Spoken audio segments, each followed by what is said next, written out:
সকলকে অসংখ্য শুভেচ্ছা। খুব ভালো লাগছে, অনেক আনন্দ লাগছে।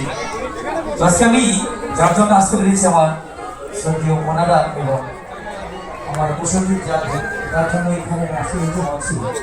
কিন্তু একটা বিচ্ছেদ গান গাইবো বাবা, ঠিক ধরনের কি গান গাইবো বাবা? ঠিক আছে, শুনুন সকলেই, আশা করি ভালো লাগবে। খুব ভালো লাগবে একটু এই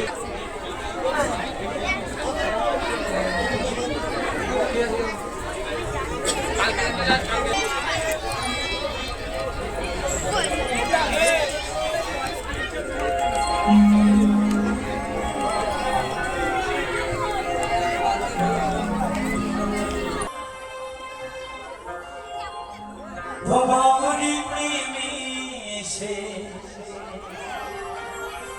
অনেক